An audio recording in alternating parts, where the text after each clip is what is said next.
Alhamdulillah, semua Alhamdulillah. Pertama sekali saya terus mengajak para pendengar IKIM FM untuk kita terus tingkatkan rasa syukur kita kepada Allah Subhanahu Wa Taala kerana kita masih lagi berpeluang untuk berada di bulan Ramadan.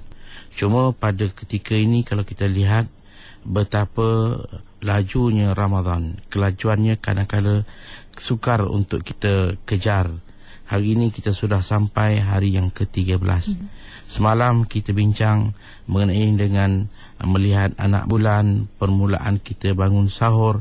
Tiba hari ini sudah sampai 13 hari.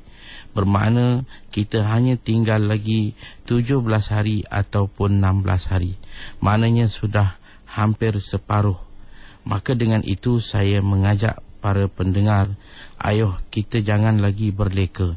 Kerana memang masih ada kedapatan mereka yang masih belum lagi melangkah kaki masuk ke masjid, masih belum lagi melakukan ibadat tarawih, masih belum lagi menyempurnakan ibadat-ibadat. Kerana kita sedang berada di musim, iaitu di mana rahmat Allah mencurah-curah. Bulan Ramadan dengan semangatnya, bila mana kita tahu dan kita dengar bahawa Allah sendiri mengarahkan malaikat yang jaga syurga supaya pintu-pintu syurga dibuka, pintu-pintu neraka ditutup, dan Jibril diberikan penghormatan untuk turun bersama satu angkatan besar malaikat-malaikat supaya mereka ini ditugaskan untuk menangkap jin dan syaitan yang ganas. Pada mula malam pertama, maka jin dan syaitan. Jadi maksud jin dan syaitan ini ialah jin dan syaitan yang ganas.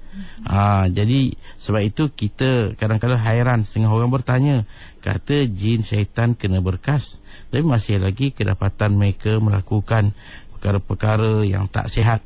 Jadi macam mana yang dikatakan jin dan syaitan? Maka sebab itu sebenarnya kalau kita tengok dalam hadis, maka disebut dengan perkataan maradah. Maradah ni membawa erti ganas. Jin yang ganas, syaitan yang ganas. Adapun yang lemah lembut, yang lonely, yang selalu dengan kita, yang buatkan kadang-kadang kita tidur terlajak, kita makan lebih, itu dia sentiasa tak pernah pisah dengan kita. Sentiasa bila kita tidur, maka dia berhenti. Kita bangun saja, dia terus bergerak, tak kira masa. Dan syaitan ini, dia tak pernah ada rasa kecewa. Bahkan tekad dia berterusan sehinggalah sampai ke muncak usia kita. Jadi ketika kita sedang nazak, maka di sana perjuangan syaitan tidak habis, bertubi-tubi usaha untuk menggagalkan kita. Maka dengan itu, kesempatan Ramadan, bulan yang penuh rahmat ini, ayo, yang mana mungkin di peringkat awal kita agak lambat, agak ketinggalan, banyak perkara yang kita tak faham, tak nampak. Sekarang ini kita patut mengatur langkah untuk kita bergerak terus dan maju dengan Ramadan kita. Terima kasih Ustaz. Itu baru pengenalan ya untuk bicara kita dalam tahsinul ibadah, memfokuskan untuk kita topik pada minggu ini bersempena dengan Ramadan Al-Mubarak, berkenaan dengan bagaimana kita nak menyempurnakan ibadah puasa kita. Kemusykilan boleh anda tujukan ya, ambil peluang untuk bersama dengan Bagi Ustaz kiranya ingin dapatkan penjelasan, pencerahan dan sebagainya berkaitan dengan ibadah puasa. InsyaAllah kita bakal raikan pemanggil kita yang pertama pada waktu ini, insyaAllah. Assalamualaikum, siapa di talian? Silakan. Hello. Ya, saya dari Rumah. Saya nak tanya berkenaan luar daripada topik. Kalau tak keberatan, saya nak jawabnya di sini, tapi dia bukan berlaku di kita bulan Ramadan ni lah. Di sini tak nak saya. Jadi perkenaannya umrah. Kalau ini seorang suami yang melepaskan cerai pada isteri dia sedang marah, adakah benda jatuh salahnya? Dan keduanya saya nak tanya, apa peranan saksi yang mendengar ungkapan itu? Bagaimana hukum saksi itu kalau atau suami isteri itu mendiamkan diri apabila berlaku benda itu tidak ada membuat susulan?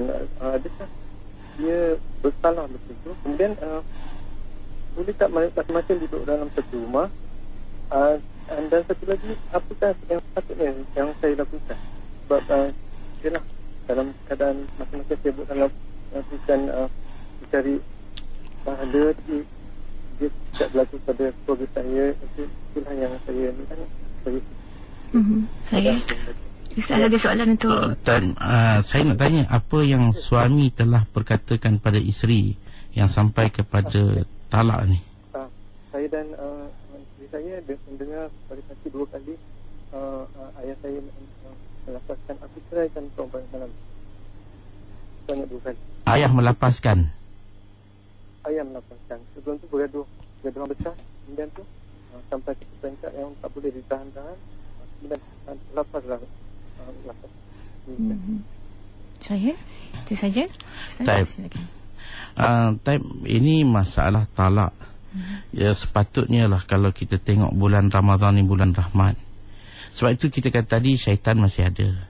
Kalau syaitan pun tak kita kata terhad, tetapi nafsu kita yang telah sebati selama 11 bulan, maka untuk sebulan ni bukan mudah untuk kita tundukkan nafsu kita. Memang ada berlaku kalau kita tengok pergaduhan, persengketaan rumah tangga sampai kepada cerai-berai. Jadi apapun, kalaulah berlaku antara pasangan suami isteri dengan menggunakan lafaz yang sarih, aku cerai kamu, tanpa ada apa-apa ta'liq, maka kalau dia sekali lafaz jatuh satu. Kalau dia ulang dengan maksud nak memberikan ketegasan dia, maka masih satu. Tapi kalau maksud untuk menambahkan lagi, maka dia akan jadi 2. Atau begitu juga kalau maksud dia mengulang dengan bentuk tegas, 2 saja. Ataupun kalau nak tambah lagi, dia jadi 3. Jadi ala kulli hal, maka kita kata perkataan talak ini elok kita cuba atasilah. Jangan mudah, terutama bulan Ramadan. Walaupun kita, sebab itu dikatakan kalau kita rasa marah, Nabi suruh kita kalau berdiri duduk. Kalau duduk pun masih belum habis, kita baring. Kalau baring pun masih, kita ambil wuduk. Jadi sebenarnya kalau kita fikirkan balik, kita ikut hati dengan kita marah, kita cerai. Mungkin dalam beberapa minit kemudian kita akan rasa satu kekesalan. Menyesal saya lepaskan talak. Jadi sesal tak guna. Jadi kalau sabar dalam 5-6 minit ini, maka dia tak akan datang masalah sesal. Sebab itu kita nasihatkan supaya jangan mengambil langkah untuk kita melepaskan talak. Kadang-kadang isteri meminta-minta, orang perempuan pun kena sabarlah. Kita ni hidup bukan nak lama, seketika saja. Jadi kita nak cari apa lagi? Terutama kita dah ada anak, hidup kita dah sama sekian lama, 10 tahun. Kalau 10 tahun kita dah bina, kenapa lagi masih? Cubalah kita cari pendekatan. Cara untuk dapat kebaikan ialah agama. Dapatkan ketenangan, banyakkan ibadat, banyakkan baca Quran dan sebagainya. InsyaAllah setiap kita ada perasaan yang mana ada sangkaan baik. Dan jangan kita mencemburu, buta ataupun sangkaan-sangkaan yang tidak sihat. Ini semua kita cuba atasi. Yang penting bulan Ramadan, bulan rahmat. Saya terima kasih Ustaz atas pencerahan dan moga dapat memberi penjelasannya daripada atas kemusykilan yang ditujukan oleh saudara kita sebentar tadi. Kembali untuk bersama dengan pendengar kita. Assalamualaikum. Assalamualaikum. Salam, silakan bersama bagi Ustaz. Assalamualaikum Ustaz. Waalaikumsalam warahmatullahi. Saya ada 2 soalan Ustaz. Ya. Yang pertama mengenai kifarah puasa tu. Betulkah kifarah puasa itu hanyalah pada lelaki? Ya saya. Betul. Adakah kifarah puasa itu hanya pada lelaki, tidak pada perempuan? Yang kedua mengenai solat tarawih. Bolehkah seseorang itu solat tarawih dia 8 rakaat, kemudian dengan witir sekali di surau ataupun di masjid, kemudian dia balik, dia terasa ingin nak menyambung lagi 12 rakaat tarawih, bolehkah? Sedangkan tadi dia dah tutup dengan witir. Saya itu saja. Itu saja. Kita sampai dengan Ustaz. Terima kasih. Assalamualaikum. Balik pada soalan yang pertama mengenai dengan kafarah. Memang di sana ada satu kafarah dipanggil kafaratul uzma, iaitu apabila berlaku perhubungan jenis antara suami isteri dengan sengaja, dan perhubungan jenis yang berdosa, iaitu kalau yang tak dosa tak apa. Sebagai contoh, dua-dua suami isteri sedang dalam perjalanan, musafir, mereka tak diwajibkan puasa. Jadi kalau berlaku perhubungan jenis, maka itu tidak ada apa-apa denda, cuma batal je puasa. Tapi kalaulah mereka berada di mana, katakan di rumah, di tempat mereka, berlaku perhubungan, yang mana itulah sebab puasanya batal. Bukan ada orang kata ambil langkah minum dulu, batalkan dulu puasa, kemudian dia pun pergi melakukan perhubungan tadi. Kita kata itu pun langkah tidak benar, tidak tepat. Kerana kita membatalkan puasa ni adalah satu dosa. Walaupun kita nak mengelak daripada berlaku denda, kita sabarlah sekejap. Dengan apa cara, kalau kita duduk di rumah kita tak boleh kawal, kita keluarlah pergi kat masjid ke iktikaf ke. Jangan sampai kita terjebak perkara ni membawa kepada satu denda. Kalau berlaku dengan sengaja, apa denda dia? Denda dia ialah, pertama sekali, kedua-dua pasangan ini mereka telah batal puasa. Yang kedua, kedua-dua mereka ni wajib imsak, jangan makan. Jangan ingat puasa dah batal, apa lagi tunggu, makan je, tak boleh. Dia tak boleh makan. Dan yang ketiga, kedua-dua mereka kena qada. Suami kena qada, isteri kena qada. Dan yang keempat, suami didenda dengan puasa 2 bulan berturut-turut. Dan ini denda hanya pada laki-laki. Kenapa pula? Kalau orang kata tak adil lah. Ini dua-dua melakukan perhubungan, tiba laki-laki je kena. Sebenarnya nas yang dinyatakan oleh baginda kepada lelaki, baginda tak suruh pun supaya seorang sahabat yang telah melakukan perhubungan ini balik beritahu isteri kamu, dia pun kena juga, tak. Baginda hanya memberikan tekanan pada satu orang sahabat yang telah melakukan perhubungan jenis di siang Ramadan. Jadi laki-laki saya kena denda 2 bulan. 2 bulan ini dia mestilah, kalau dia ambil katakan tarikh 1 hari bulan, hari pertama daripada bulan Islam, maka dicukupkan sebulan, kemudian sambung lagi dengan bulan kedua. Walaupun bulan pertama 29 hari, bulan kedua 29 hari, itu dikira 2 bulan. Tapi kalau dia mula bukan daripada tarikh hari pertama, dia ambil katakan 10 hari bulan ke 15 hari bulan, tengah bulan, maka dia nak buat 2 bulan macam mana? Cukupkan 60 hari. Maka 60 hari ini adalah puasa yang tak boleh putus. Kalaupun dia dah puasa sampailah 59 hari, tinggal 1 hari, tiba-tiba hari yang ke-60 tu batal, dia perlu ulang semula puasa dia. Cukupkan 2 bulan. Maka dengan sebab itu, kita cubalah elak perkara ini berlaku. Kalau boleh banyak masa lagi, malam ada, janganlah kita ikutkan perasaan nafsu sehingga kita telah mengorbankan puasa kita yang sebenarnya suatu ibadat yang sangat unik yang Allah fardukan kepada kita. Balik pada masalah tarawih. Tarawih kita kata 20. Dan witir sebaik-baiknya kita boleh buat kalau panjangnya 11 rakaat. Kalau di masjid atau surau, maka dia buat 8. Dan buat witir. Kita balik di rumah boleh ke sambung? Jawapan dia boleh. Macam kita kadang-kadang kita makan kat masjid lah, ada jamuan, dihidang sikit, tak cukup. Kita makanlah 2-3 suap habis. Balik sambung makan kat rumah lagi. Banyak lagi nasi yang ada, dah bawah tudung saji angkat banyak lagi, kita pun sambung makan. Macam tu juga dengan tarawih. Kalaupun dah tutup dengan witir, tak ada masalah. Kita balik, kita terus sambung tarawih kita. Kalau kita buat 8, buat lagi 12. Kemudian witir tadi kita buat 3, buat lagi 8. Maka genaplah. Walaupun kita telah buat witir, tidak jadi masalah, kerana sunat menjadikan witir di paling akhir. Jadi memang akan jadi akhir setelah kita sempurnakan tarawih kita 20 rakaat. Saya suka mengajak para pendengar, ayuh kita jagalah tarawih kita.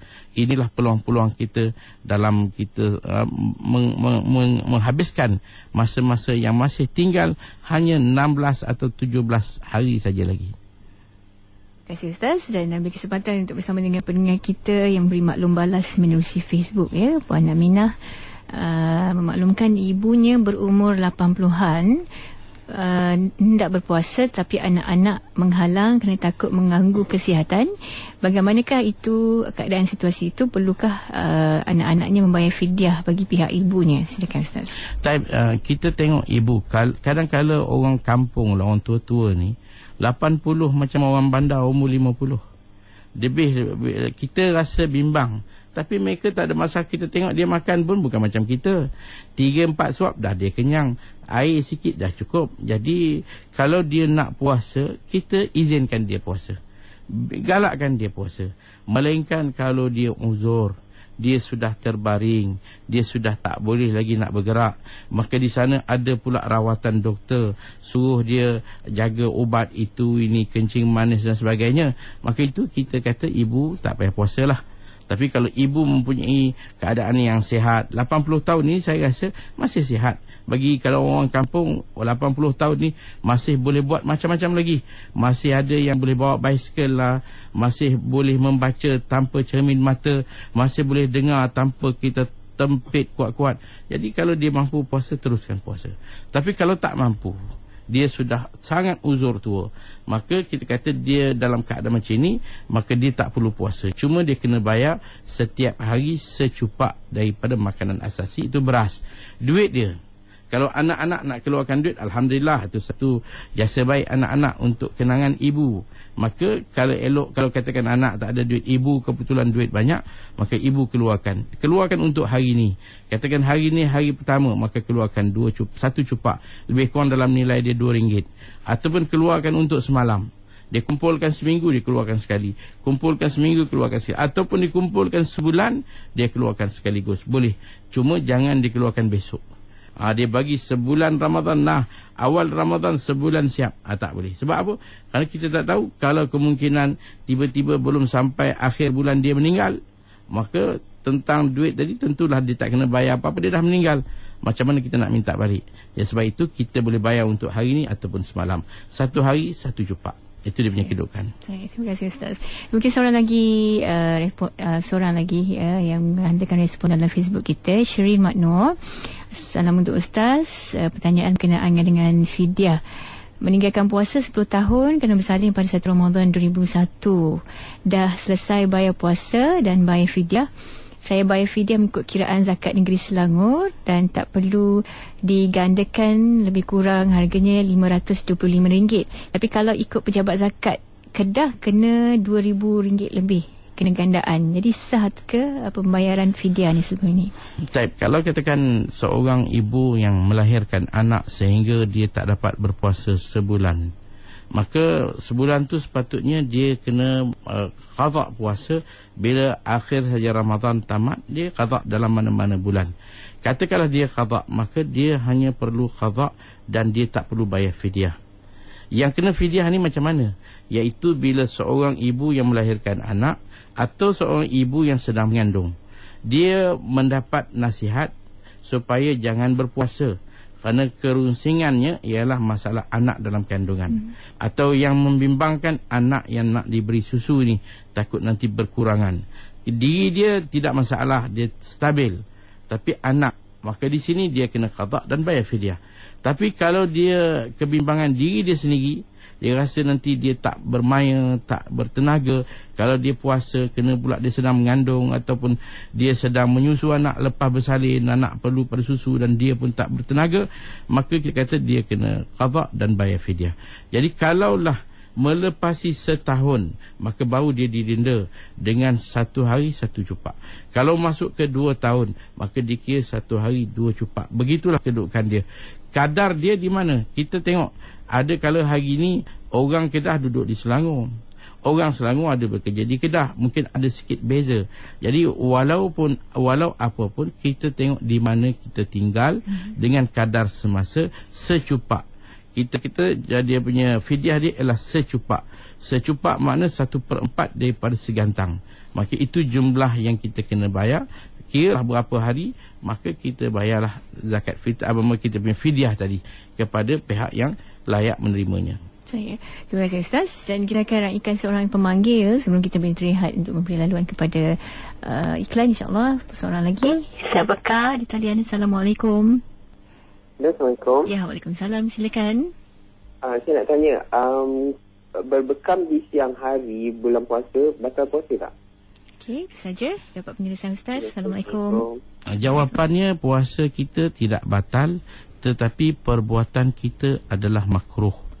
Kerana atas beberapa sebab, antaranya membuatkan diri kita akan menjadi lemah dan dibimbangi takut darah tu akan masuk.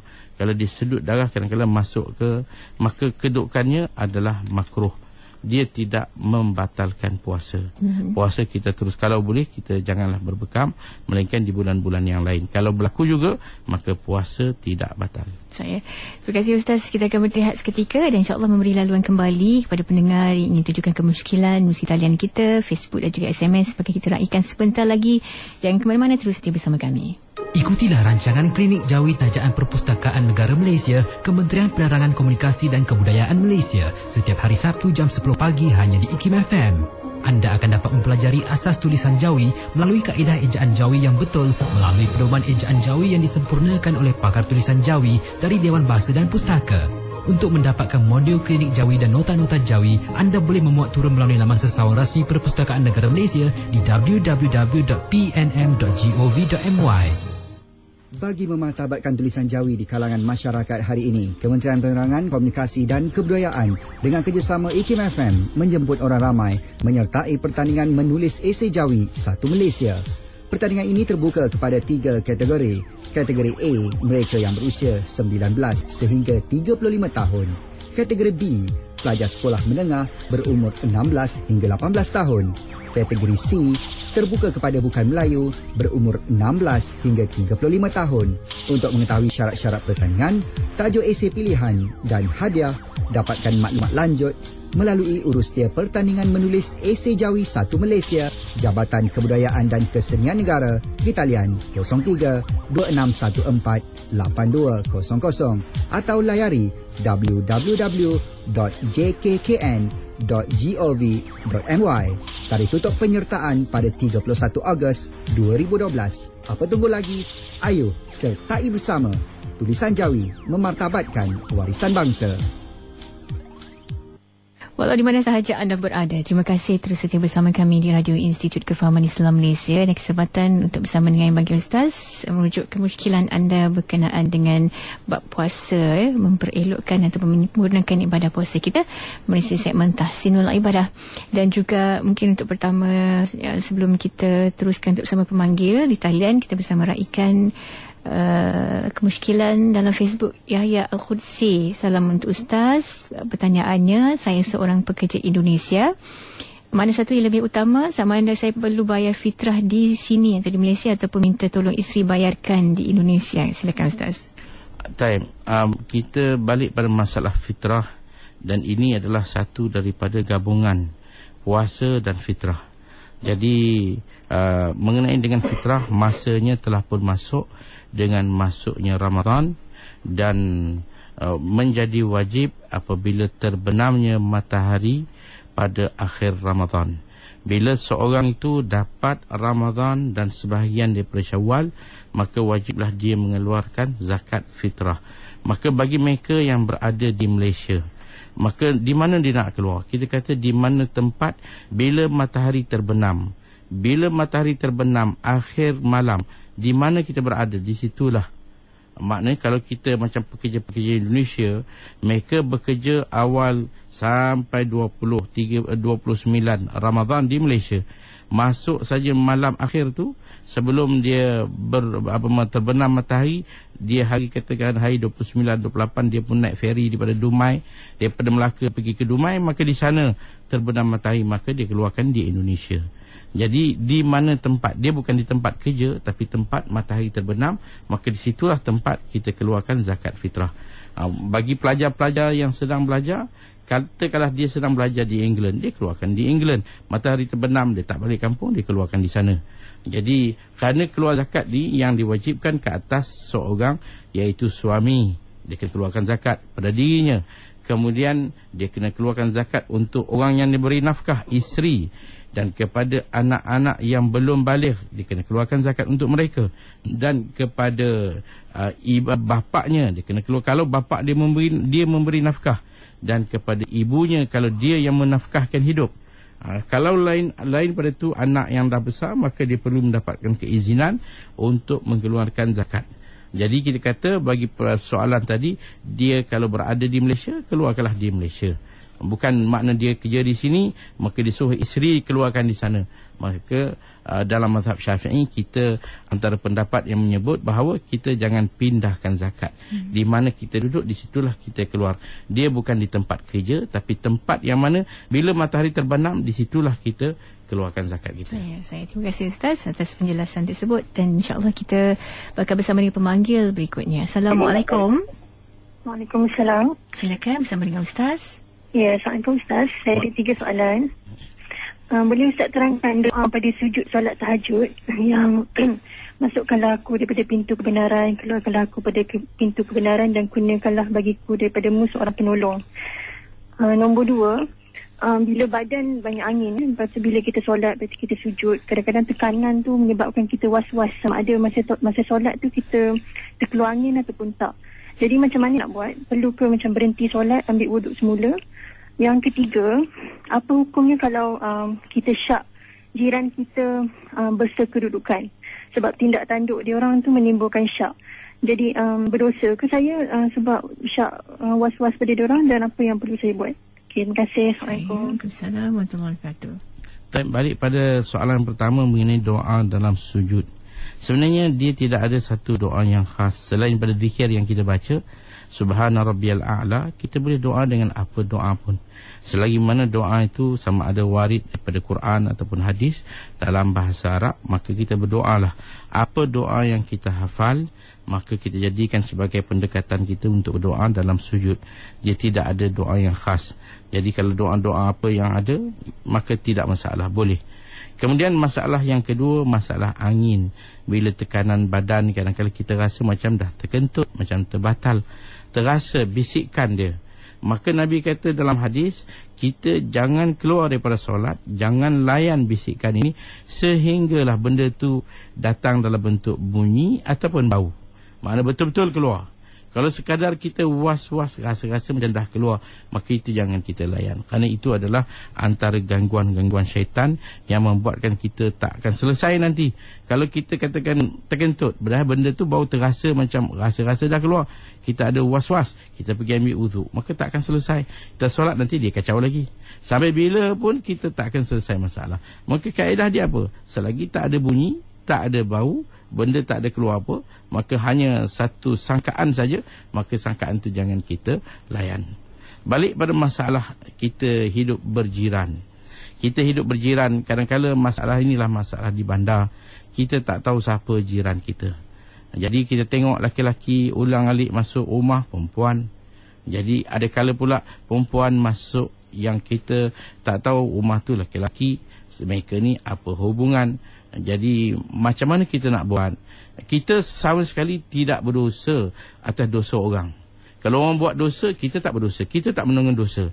Melainkan kalau kita yang menggalakkan, kita yang suruh, kita buka jalan, kita beritahu dia, masuk sekarang ni, perempuan tu dah siap. Atau masuk sekarang ni, laki-laki tu dah siap. Itu kalau kita yang buat. Tapi kita duduk berjiran, kita nampak. Maka untuk atasi kita adalah di sana masyarakat tempatan kita. Sebagai contoh, kita ada ketua kampung, kita ada pengulu kalau setengah tempat, kita ada ahli jawatan kuasa masjid. Kita maklumkan, ataupun kepada majlis agama kita beritahu, maklumkan. Ataupun kita sendiri bertanya kepada jiran perempuan kita, siapa laki-laki tadi? Dia kata itu adik dia, itu abang dia. Maka mungkin kita boleh bertanya, ataupun kita beritahu suami untuk pergi bertanya kepada jiran sebelah, laki-laki ni siapa datang tengah-tengah malam macam ni, datang dalam keadaan mencurigakan. Maka dia kata ini kenalan saya, ini tunang saya. Maka di situ kita nasihatkan. Kita jangan heboh-heboh sampai benda tu satu taman semua pakat tahu, tak. Kita nasihatkan dia. Kita bawa orang-orang yang agak disenangi dalam masyarakat. Sebagai imam contohnya, ajak imam tolong nasihat. Rumah kami ini sentiasa jiran sebelah berlaku sesuatu yang tak senonoh dalam pandangan mata. Maka kita menasihati masyarakat kita. InsyaAllah dengan kita mengambil hal. Bukan makna kita jaga kain orang, tidak. Tapi kita mengambil hal. Jangan kita kata, jangan ambil tahulah lantak nak jadi apa. Tak boleh. Kerana kita perlu tahu, tetapi dengan cara hikmah.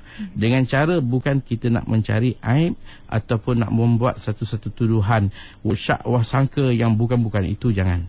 Terima kasih Ustaz. Semuanya kalau Cak Dan dan Prihatin tu insyaAllah dapat memendung cara yang tak elok dalam masyarakat kita, insyaAllah. Jadi ambil langkah yang sepatutnya dan patut lakukan seperti mana yang disarankan oleh bagi Ustaz sebentar tadi. Dan balik kepada respon kita dalam pesanan ringkas yang dikirimkan Halimatul Saadah. 2 soalan Ustaz. Soalan pertama, bilakah masa yang sesuai untuk membayar fidyah? Dan soalan kedua, betulkah jika mandi waktu hampir-hampir berbuka puasa itu hukumnya makruh? Silakan Ustaz. Baik, balik pada masalah fidyah. Fidyah ni kita bayar sehingga sebelum masuk Ramadan. Katalah kita didenda pada tahun ini sebab kita telah lewat kita punya qada sehingga terlajak masuk Ramadan yang berikutnya, maka kita boleh bayar sepanjang setahun sebelum masuk tahun berikutnya. Dan kita kena qada. Yang penting qada. Kalau kita tak qada, fidyah kita akan bertambah. Kalau kita dah qada tapi belum bayar fidyah, dia terhenti di situ, sejumlah banyak itulah yang kita kena bayar. Selagi mana kita hidup, kita kena bayar fidyah kita, sehingga dijadikan sebagai sesuatu yang kita kena lepaskan dulu. Kalau seorang tu mati, bayar fidyah dia dulu sebelum anak diadakan pengagihan dalam bentuk pusaka, faraid dan sebagainya. Itu adalah soalan dia. Soalan yang kedua tadi berkenaan dengan mandi sebelum berbuka. Mandi sebelum berbuka. Sebenarnya kalau kita tengok dalam kitab fiqh, dia sebut makruh mandi ni kalau mandi yang jenis berendam. Dia masuk dalam kolam ke, dalam sungai ke, dalam laut ke, duduk berendam, itu makruh. Tapi sekadar kita mandi, itu tak ada masalah. Lebih-lebih lagi kadang-kala kita dah penat balik kerja, letih, apa kerja rumah pun kita tak boleh nak bantu, nak tolong isteri pun tak boleh, kita habis segala tenaga, maka kita mandi. Bila mandi kena pula petang, air itu agak sejuk, kita jadi segar, maka kesegaran tu suatu yang dikendaki, dituntut. Kerana kita puasa ni jangan sampai puasa melemahkan habis sampai segalanya jam, tak boleh minta tolong apa dah. Isteri nak minta tolong ini semua tak boleh. Oh, cuti, saya tak boleh tolong. Itu bukan macam tu. Kita mesti bersemangat, mesti boleh buat kerja. Sebab puasa ni dia jangan menghalang segala kebajikan yang lain. Jadi kalau terpaksa mandi, mandilah. Anak kita nampak letih sampai dia dah macam pokok dah terbalik, kita kata pergi mandi noh. Dia pun pergi mandi segar sikit. Bolehlah kita suruh dia tolong buat itu ini. Maka mandi itu tak ada masalah. Dia tidak makruh. Makruh ni kalau bergendam. Itu yang dikatakan makruh. Terima kasih Ustaz. Dan kita doakan pendengar kita mesti talian waktu ni, insyaAllah. Assalamualaikum. Hello, silakan bersama dengan yang bagi Ustaz. Okey, terima kasih. Assalamualaikum. Assalamualaikum. Waalaikumsalam warahmatullahi. Saya Wan daripada Batu Kes. Saya nak tanya, kalau macam kita puasa sunat, boleh ke, ataupun boleh ke kita qada kan puasa untuk orang yang dah meninggal? Satu, dan dua, boleh ke kita lepas kita solat subuh tu kita tidur balik? Itu saja Ustaz. Terima kasih Puan Wan. Baik, balik pada masalah pertama, qada orang dah meninggal. Kita tengok siapa yang meninggal. Kalau dia adalah seorang ibu kita atau seorang bapa kita dan kita bertanggungjawab, maka kita boleh qada. Dengan sama ada kita qada sebagai kita anak, maka kita qada lah puasa ibu. Kalau kita dah kahwin, maka itu bukan anak lelaki, anak perempuan lagi, anak lelaki punya tanggungjawab. Jadi boleh qada. Kalau dia tidak ada apa-apa yang dia tinggal, maka kita tak perlu qada. Kita puasa kita buat puasa sunat kita dan kita niatkan, ya Allah, puasa sunat ni pahalanya saya sedekah pada ibu saya dan bapa saya. Kalaulah kita tak tahu ibu kita ni tak pernah pun tinggal puasa, sepanjang hidup dia yang kita tahu dia sentiasa jaga, maka kita tak perlu nak kata apa. Yang kita nak buat juga kebajikan, kerana kita rasa kasih dan sayang kita buat, kita puasa, kita solat, semua kita buat kita. Tetapi pahala yang kita buat ni kita boleh niatkan, ya Allah, sampaikanlah pahala puasa saya, pahala solat saya, pahala sedekah saya, pahala apa kebajikan pada ibu dan bapa. InsyaAllah pahala ni akan sampai. Macam sama juga dengan masalah haji. Kalau bapa kita, mak kita ni tak pernah pun senang, hidup susah nak membesarkan anak-anak sampai mati, simpanan tak ada, harta benda pun tak ada, mati. Jadi kita rasa nak buat haji, kita tak diwajibkan buat haji untuk ibu bapa kita. Yang kena kita, kerana ibu dia ada syarat haji ialah dia mesti ada kemampuan. Dan ibu kita, bapa kita tak ada kemampuan, tak wajib. Jadi kalau macam mana kita nak buat kebajikan pada mereka, kita buat haji, kita berulang-ulang kali, kita buat umrah kan, ulang-ulang, dan niatkan pahala dia untuk ibu bapa kita, maka akan sampailah pahala haji ataupun pahala umrah pada ibu bapa kita. Terima kasih Ustaz menjawab soalan oleh Puan sebentar tadi. Dan daripada Ibnu Yahya Al-Fakir, respon kita dalam Facebook, kepada siapakah terbaiknya untuk kita membayar fidyah, Ustaz? Silakan. Fidyah ni kita bayar kepada asnaf zakat. Sama ada kalau kita berada di negeri-negeri yang mana majlis agama mengendakikan supaya pembayaran ni dibuat kepada pihak jabatan ataupun kepada pihak zakat sendiri, kita bayar. Ataupun kalau kita ada keluarga kita yang terdekat yang kita tahu memang dia miskin, dhaif, mungkin mak saudara kita ataupun makcik kita, siapa-siapalah yang kebetulan ibu tunggal, kerja tak ada dan segalanya kesempitan, kita kenal, kita bayar, tak ada masalah. Kita boleh bagi ini zakat, ini adalah zakat fitrah saya yang wajib atas diri saya sedekahkan kepada makcik dan sebagainya. Orang miskin, orang fakir, boleh kita bagi zakat, tak ada masalah. Terima kasih Ustaz. Boleh untuk respon dalam talian kita 0362051500. Assalamualaikum. Silakan bersama dengan Ustaz. Nak tanya Ustaz, tadi saya ni tak apa dengar sangat pasal mak ayah dia meninggal. Mak saya memang dulu dia ada gastrik, dia puasa, ada yang tak puasa semayang pun. Jadi saya buat semayang saya niat macam tu, dapat pahala dan juga puasa sunat. Dan satu lagi, saya tak suka pergi sembahyang kat masjid tarawih sebab kalau kabut kan tak larat. Rasa saya buat kat rumah, tapi saya buat dalam antara pukul 2, pukul 3 malam lah macam tu. Pahala dia sama ke Ustaz? Dan Ustaz jelaskan balik yang tadi berkenaan dengan mak ayah ada meninggal, buat pasal sunat, juga sembahyang dan juga niat kita kepada mereka, Ustaz. Terima kasih Ustaz. Saya sama-sama. Saya balik pada masalah ibu bapa kita yang dah meninggal. Kalau kita, sebenarnya ini juga satu peranan, terutama bila mak bapa kita di usia yang sudah uzur. Maka dia kadang-kadang Ramadan ni 3-4 hari sakit, sehat seminggu sakit. Jadi bulan Ramadan ada je hari yang dia tak boleh puasa. Dia puasa, orang puasa sebulan, dia puasa 3 hari. Lain semua dia tak boleh puasa, memang disebabkan sakit. Maka kita kena bayar qadha. Sama ada kita qadha ataupun kita bayar fidyah, satu daripada dua. Ataupun kita upah orang untuk qadha pun boleh, tak ada masalah. Tapi kalau kita dapati ibu kita tak pernah pun tinggal puasa lengkap, kalau dia tinggal pun dia qadha, jadi kita sebagai anak ni, kita boleh buat kebajikan yang berterusan. Niatkan kebajikan apa yang kita buat, ya Allah, pahala yang kita buat, kita sedekah, kita niat, ya Allah, jadikan pahala sedekah ni untuk arwah ibu dan bapa. Ya Allah, jadikan pahala puasa saya kepada arwah ibu dan bapa. Kita solat kita pun kita kongsi dengan ibu bapa kita, maka itu dia tetap akan sampai. Walaupun kita satu orang, untuk 2 manusia, untuk 3 manusia, ibadat kita tadi akan sampai, tak ada masalah. Terima kasih Ustaz. Ikan satu lagi respon kita dalam Facebook. Puan Aisyah Hanisah Azhari.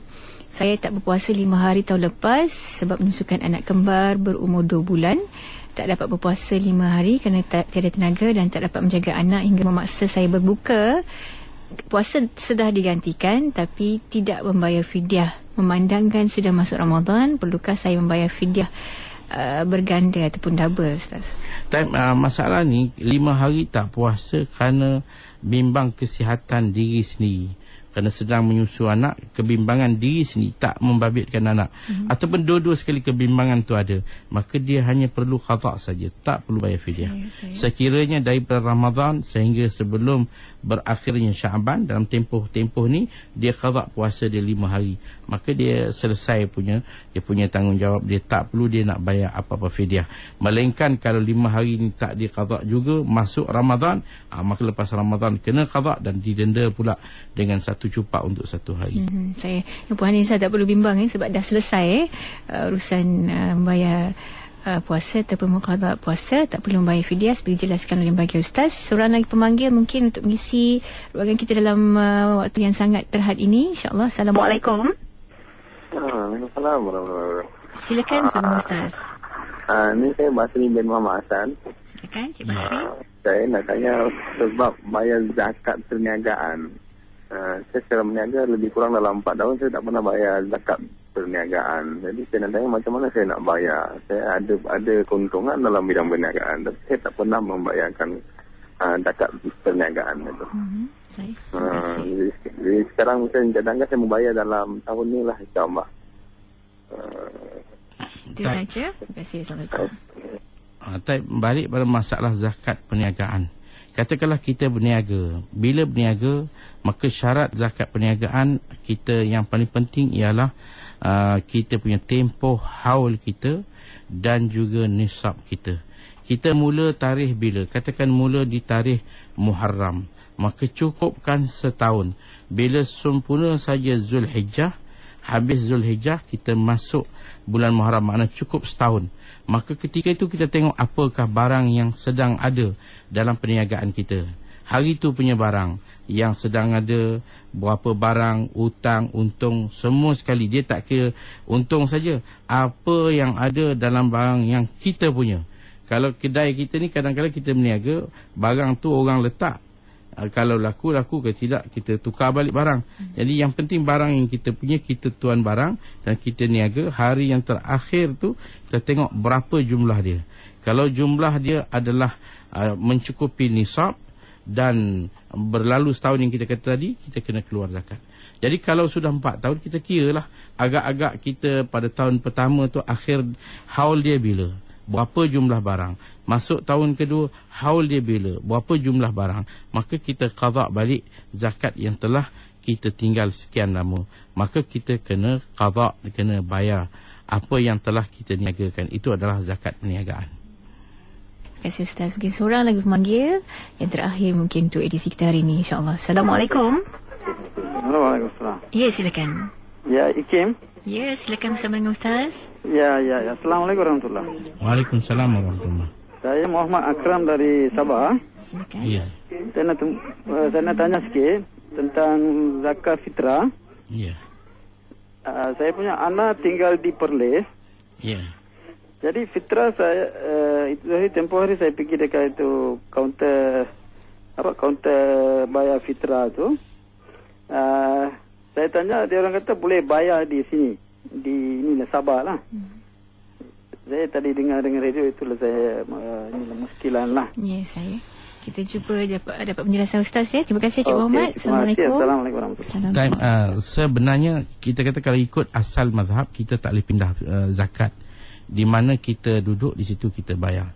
Jadi kalau anak kita yang dah baligh, maka bukan tanggungjawab kita lagi.